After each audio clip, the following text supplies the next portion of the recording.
Labas visiems. Prieš tai buvau lauke, dabar jau viduj. Štai mano draugė, Ani Marsa. Taip.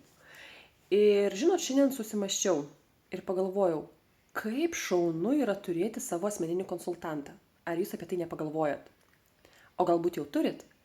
Taigi žiūrėkit, man atrodo, kad nepakankamai yra įvertinamas konsultanto darbas, jo vardas ir, tarkim, profesija.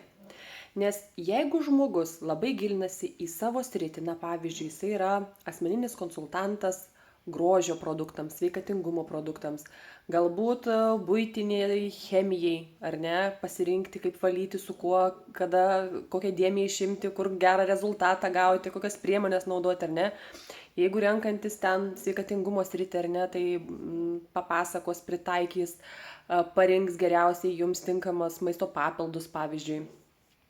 Galbūt dar kažkokias priemonės, ar ne, kurias jisai išmano, su kuriomis dirba. Taigi, aš žinau, kad užsienio praktikoje yra turėti kiekvienai šeimai savo asmeninį advokatą. Žinoma, jo paslaugos yra apmokamos, ar tu pasinaudoji tomis paslaugomis ar ne, tai yra tarsi mokestis, bet asmeninis konsultantas, jis nėra apmokestinamas, ar ne, tiesiog jūs pasirenkat savo asmeninį konsultantą ir sutaupote labai daug laiko, kur jūs patys gilintumėtės, ieškotumėte, bandytumėte pritaikyti savo kažkokį produktą, išspręsti savo problemą. Ir būna taip, kad kartais žmonės perka tos produktus ir niekaip neranda ir savo niekaip neprisitaiko. Taigi, mano nuomonė, tinklinės rinkodaros produktas visada bus geras dėl to, kad jis yra ne parduotuvių lentynose stovintis, bet būtent tokiu principu einantis per žmonių tinklą, einantis per rekomendacijas žmogus žmogui.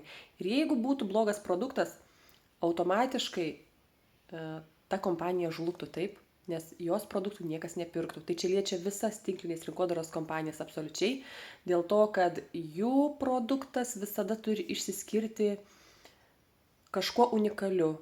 Žinoma, kokybė, ar ne, aukšta kokybė, produktų sudėtimi, taip pat pačių produktų galbūt kažkoks inovatyvus, kitokių principų daromas ir taip toliau.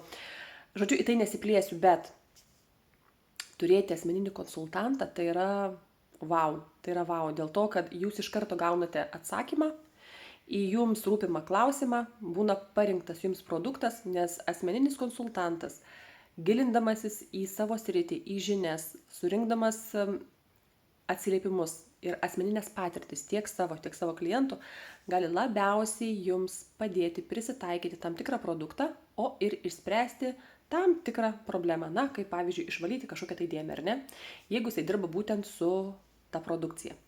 Taigi, įvertinkim konsultantus ir tokią madą pradėkim, taip, tai yra taip šaunu turėti savo asmeninį konsultantą.